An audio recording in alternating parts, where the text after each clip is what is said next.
This is the Demystifying Mental Toughness podcast, hosted by David Charlton, and you're listening to this podcast to help you build your own mental toughness, or so that you can support other people or your clients better. Either way, you will learn more about developing this plastic personality trait that all but guarantees that you will perform better and lead a more prosperous life. How was your Christmas? Did you relax? Did you overindulge? Or were you quite strict with what you put into your body? Have you managed to remain fairly active too? I know I've done my best on that score with dog walks and cycling and a round of golf, despite the cold weather. Now, today's episode, well, it's similar to last week, where again, you're going to hear some key takeaways from some of the great guests that we've had on the show in 2023. I really hope that you find the ideas refreshing and that you may go on to act on some of them come 2024. I think the first one would be is that your movement comes out of your subcortex, that 11 million bits of information. We connect to the subcortex through the body, not through the thinking mind. Okay. The second would be that the survival mode is going to impede fluidity in your large muscles and it inhibits your fine motor skills. Okay. So there's a high price for being in survival mode. And the third is that you take your whole life history into performance moment. Okay. We can't separate performance from all of us. We can't go, okay, I'm going to switch into performance. Your whole life history is there in that moment. I don't want this to sound really, just take time to listen. A lot of players just want to be listened to. And players can rock up for a lesson and it can be that formulaic, right, I'm going to hit balls, let's go and hit balls. And actually that might not really be what's needed. And coaches, PGA professionals have a lot of status with players. You know, they've played the game. They understand the psychology of the game. So I would say coaches make time to listen because they can do a lot of good work just by listening. It's not just listening. Often you can help a player reach their own solutions and normalize perhaps anxieties or difficulties. It's not just about swinging the club. Remember mentally, and I've done a lot of, we haven't touched upon this, but often in England golf, people used to say, oh, you know, what was your best work and individuals. And I'd say, look, I did a lot of good work with individuals that I'm very proud of, but the biggest impact I had was on the environment where I worked with the coaches and through the coaches. And together we created an environment of excellence where players weren't afraid of trying and they competed against each other and there was challenges. And the way we set up practice, I was often helping the coaches say, how can we make this more competitive? How can we make more psychology in this? And Graham Walker, for example, was excellent in a national coach. He's Tommy Fleetwood's coach now. He was ahead of his time in some of the practice challenges he was doing. I remember he'd set me out all these booklets in his room in the hotel at Woodall's Bar. And I said, Graham, there's about 4 books here. And I said, and Graham just thought, oh, this is great because I'm challenging him. I said, there's so much psychology in this. You know, it's like one ball approach. There's a score in it. They've got to write that down. There's a competition involved in it. They've got to go through a psychological process. It was so rich. Yeah. And so I think, so I'd say the second thing was take time to listen, structure, practice and skills challenges. You don't have to do this formula like I'm sitting down doing psychology. A lot of psychology can be taught through doing. So in other words, you've got to concentrate. You've got to use your routine here. If you start off a skills challenge and it doesn't start well, what are you going to do? You're going to rip it up and say, oh, I'm not doing it today. You've got to deal with adversity. Just like on the first tee, if you hit OB, you've got to get on with it. Yeah. And equally, if you've got some momentum in golf, I know players that gets scary. I'm going low today. People start getting cautious. So the skills challenges can teach them can evoke those same emotions and you can learn to deal with them. And maybe the final one was just, and this comes from a guy called Ken Ravizza. You're familiar with his work, probably, David. He died now. He's a very famous sports psych in America. Worked a lot in baseball, not so much in golf, I don't think. He would have been around the same time, around the same age as Rotella, maybe a little bit older. But I think it was a Theodore Roosevelt quote that he said in sports psychology that people won't care what you know until they know what you care, that you care. They won't care what you know until they know that you care. So again, that relationship side. And I think that's what I've tried to embody. not get over involved, but show I care, that I'm invested, that this isn't just a financial transaction. I am paid for what I do and I need to get paid. It's my job, but it means more to me than that. Mood follows action. And that's something I touched upon right at the start, is that if you can generate what your behaviors look like in your environment, the mood is likely to follow. So if you're struggling to build that element of confidence and fearless players, if you can develop the person with the right behaviors, the positive effect of that will generate itself.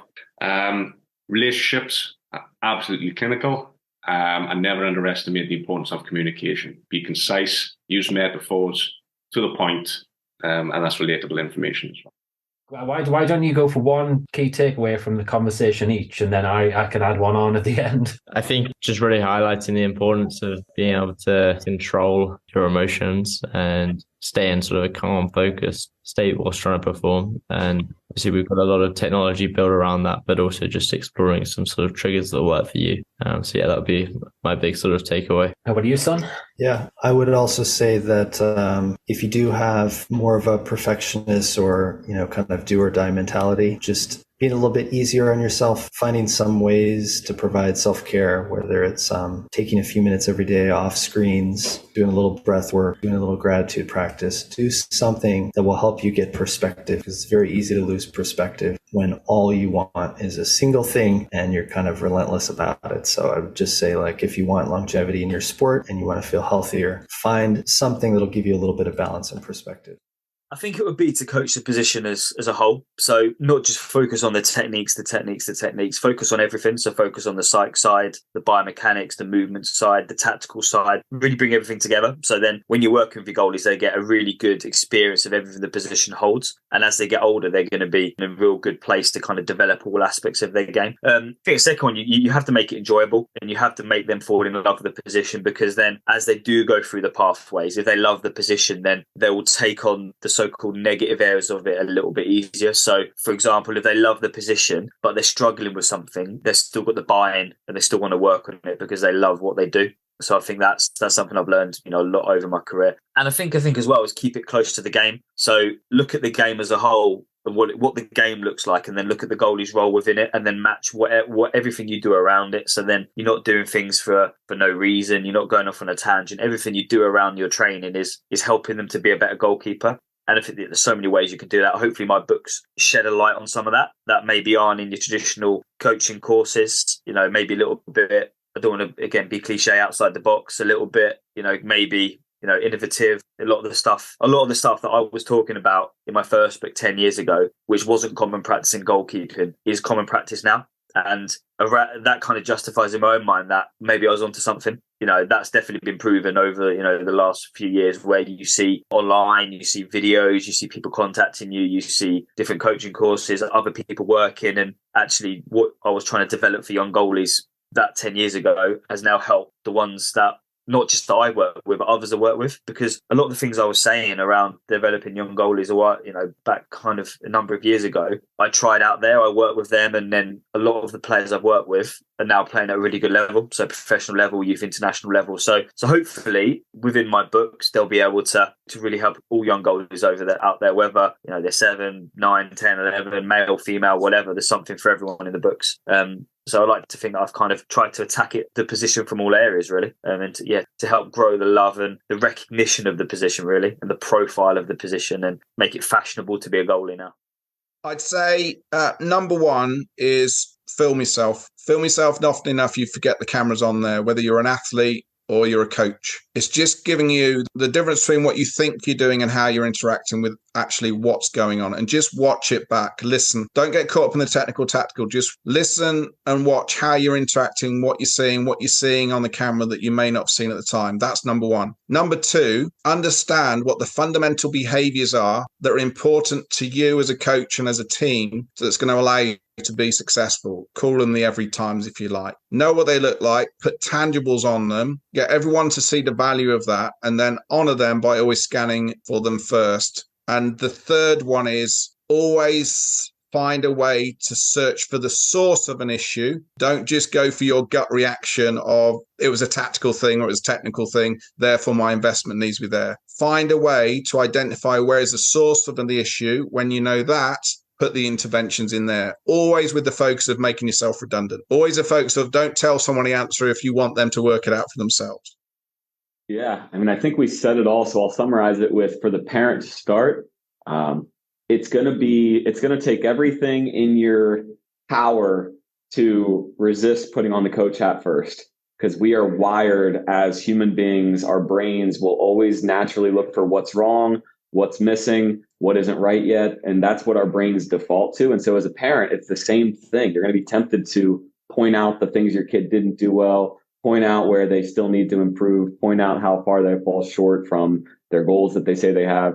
So it's going to take a lot, but I would say parent hat on first, lead with love. For the coach, coach, you've got power. You've got way more power than you even know. And the power of your words, the power of how you discipline your kids, the power of the rewards that you give them, the power of sitting down with them for 2 minutes after practice and just telling them they did a great job. Like, you've got so much power. And so, like we talked about, David, self-assess all the time and ask yourself, how can I use my power and steward my power and leverage my power for the good of the athlete every single day? That'll leave a great legacy. And then athlete, if you're struggling right now mentally, if you are in a place of anxiety or even depression around sports and you're just feeling beat down, beating yourself up, I want you to remember that sports are what you do. They're not who you are. And you're more than an athlete. You really are. And if you're on top of the world and you're working towards your dreams and your goals, I want you to remember that it's going to feel good. But again, you're still more than an athlete. So your accomplishments and your successes, again, they don't define you. Neither does failure. Yeah, absolutely. The first key takeaway is going to be just this acknowledgement, which is like, this is the awakening, right? This is the Neo moment. You just have to acknowledge you've been programmed to fail. And for better or for worse, like I'm working with some of the most successful people in the world who make millions of dollars. They're still programmed to fail in some way. Like, we're all strong in some areas and we're weaker in others. So just like the acknowledgement of that, so we can see the room for growth. So not to be a victim. It's just the acknowledgement, be like, oh, wait a minute. I've been like maybe operating at 8 or 9 out of 10 and there's a 10 out of 10. So the acknowledgement of that. Then once you awaken to that, the second key takeaway is that your entire experience starts with what's it feel like to be you in the present moment. And just giving yourself times in the day. And if you want to even anchor yourself into this, you can set alarms to go off maybe 5 times a day for the next week, just to ask you, how does it feel to be you right now? Just to get yourself back into that habit of just being aware of like removing the distraction, stop rushing ahead, come back to the present moment, because life is a feeling experience. We're looking to create specific feelings we want to live. And so you can't navigate to a new feeling until you're aware of the feeling you're having right now. So that's the foundation for everything, awareness. And then the third key takeaway would be understanding that the external world is not creating your feeling experience. It's not the things out there that are bringing out these feeling experiences in you. It's your own internal programming. So you literally have subconscious programming in the form of beliefs. So whatever you believe to be true, you're going to make that true. So you'll delete, distort, and generalize reality to make it fit your belief. So the third key takeaway is just get to a place of awareness around what you actually believe to be true and see how that's guiding your internal experience. So stop blaming other people, stop blaming external outcomes, and literally turn the mirror around and look at yourself and just go, okay, what beliefs do I have right now that are not in alignment with the goals and the outcomes I've chosen that I want for my life? So it's a repetition, but repetition is key in terms of embedding some of the disciplines. So one of them is breathe deeply, breathe often, breathe deeply, master your breath. It won't just help you with your speaking. It will help you with managing your state, building rapport with others, coming across as confident, all of the things that I've talked about and more. It's key for showing up in the world confidently, but it's key for your health and everything as well. So breathing, authenticity, be true to yourself, get to grips with where you're going. What are your goals, your aspirations? I have no care as to whether they're big or small. Just know what you want and you do you. Show up as you. Authenticity is key. The third one is speak. If you want to be a great speaker, get to grips with speaking. Speak more. Speak as often as you can. Let go of whether it's brilliant or terrible to begin with. Just speak as often as you can. Woven into that third one, I think, is preparedness. Okay, so prepare. But you can't do that unless you're speaking. So just get speaking, and that will help you to be more prepared. Yeah, I think if your child's involved in youth sport, understand that it is tough, even though it's only amateur, whether it's football, rugby, boxing, or whatever it is, they're still going through an hard time. So do your best to help them. From a mental side, sort of don't down talk any opponents or don't like that. Let them focus on themselves. Let the opponents worry about them. So I'd say that were one. I don't know. Two, remember for everybody, kids and adults, that there's more to it than just the physical. The mental is such a big part of the game. Me and you spoke a little bit before the podcast started, even from like a business point of view, how your own thoughts can take over. And for an athlete, it can be the difference between winning and losing. And that's, I would recommend like looking into things and looking into different ways that you could maybe help yourself on a mental level. There's a lot of information out there these days. One being David's website and social media. Yeah. When my South American family asks me who's better, Maradona or Pelé, I always answer, for me, it's Johan Cruyff. And so as a first takeaway, I want to give you a couple of quotes by Johan Cruyff. Johan Cruyff said, football is a game you play with your brains. And he also said, you play football with your head and your legs are there to help you. So it's not me saying that, it's Johan Cruyff, for me, most intelligent player who's ever played. And that's coming from a German. I think, did Andre Pirlo come up with a quote very, very similar to that as well? I'm pretty sure. Yeah, definitely. There's Xavi. There's different players with similar quotes. But, you know, as I love Cruyff, I'm quoting Cruyff, and I'm sure he said it first. Exactly. And the second thing, David, that's very important for me, because I don't think that too many football coaches are convinced of this yet. Two-footedness, game intelligence, and creativity can be trained. They can be improved. It's not something, you know, you're genetically stuck with. And, you know, there's just players that are, you know, more intelligent or dumber or whatever. No. This is something like technical training, tactical training, and athletic training. This can be trained systematically.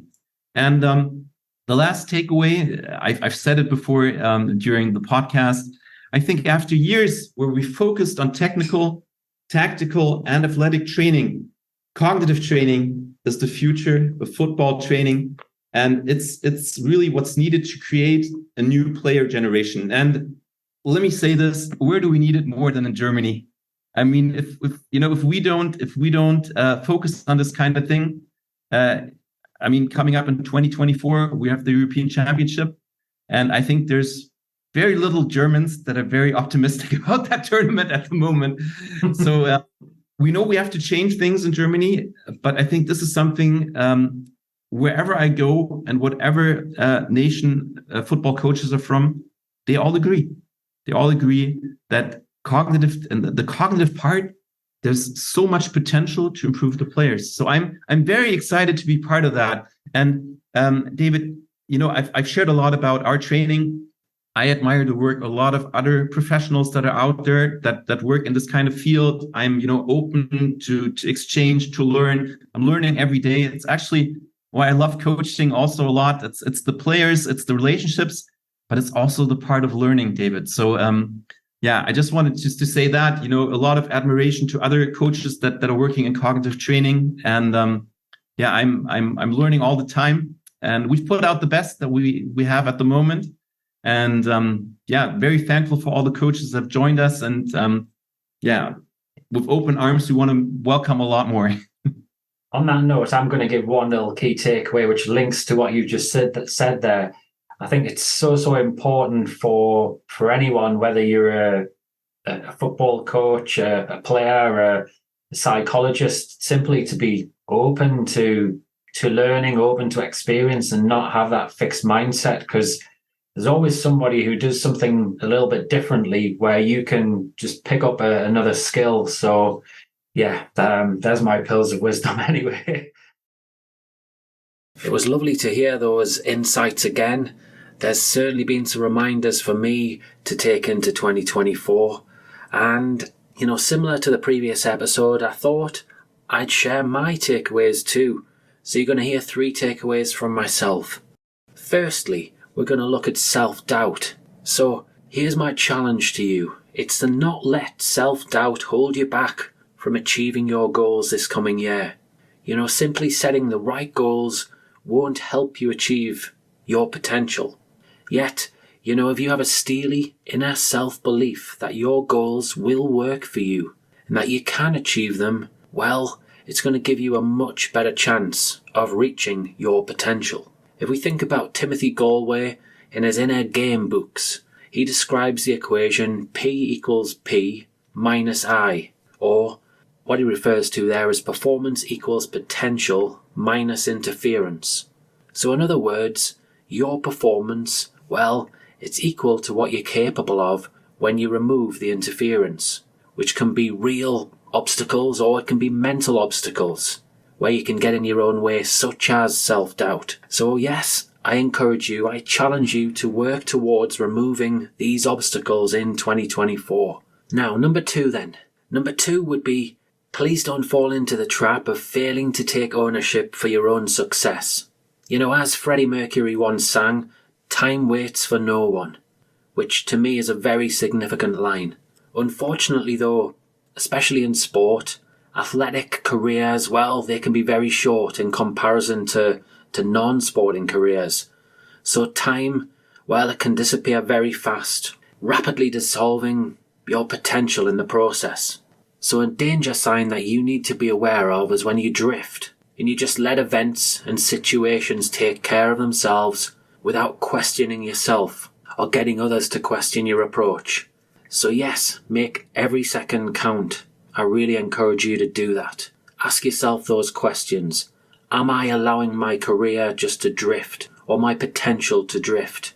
Maybe ask a friend or someone you trust as well. After all, it is your responsibility.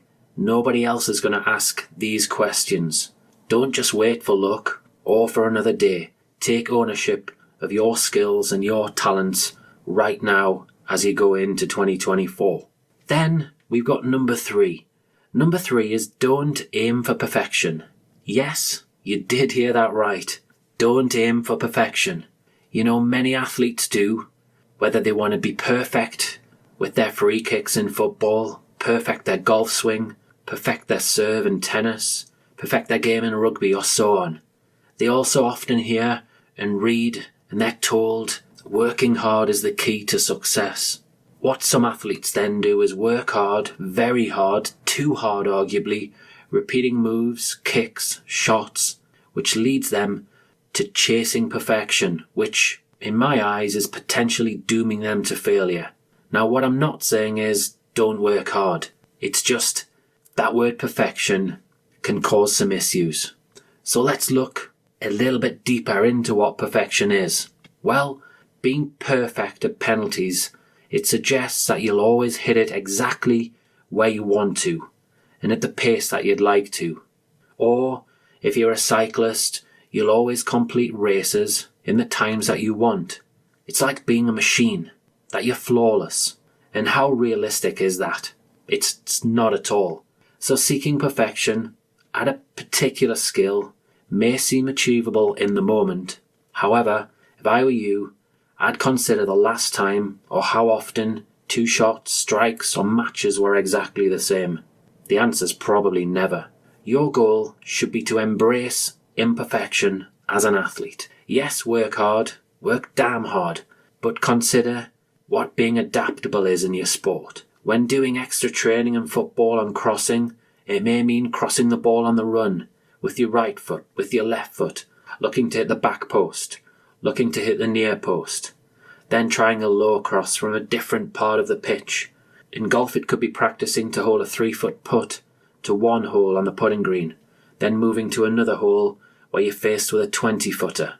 The point being, two plays, shots or strokes in lots of sports are rarely ever the same, so work from different starting positions into a range of targets, never repeating the same skill twice.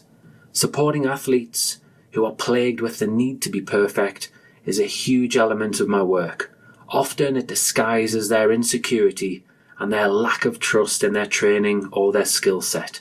It then becomes a statement saying, I'm not good enough the way I am. And when you do that, when you judge yourself, when you put yourself down, it can be very, very difficult in sport. Athletes, well, they're often told that they must keep working harder to get better, which, in my mind, as I said earlier, does feed into this perfectionist trap. So, if these words do resonate with you, I'd really encourage you to take the emotion out of those words. Ask yourself different questions. Questions such as, what can I do better? What can I do differently? And then work to find ways to avoid that perfectionist trap. That's all from me for this year. I'm very much looking forward to 2024. I hope it's a great year for you. Best wishes. If you enjoyed this episode of the Demystifying Mental Toughness podcast with David Charlton, do check out my website, sport-excellence.co.uk, and my online sport psychology resources. The Sport-Excellence website has essential resources for anyone looking to build their own mental toughness or the mental toughness of their athletes or teams, or if you want to achieve peak performance more often or optimal functioning. The Sport Excellence website has everything you need to keep moving forward and thrive. So go on, head over to sport-excellence.co.uk to find out more.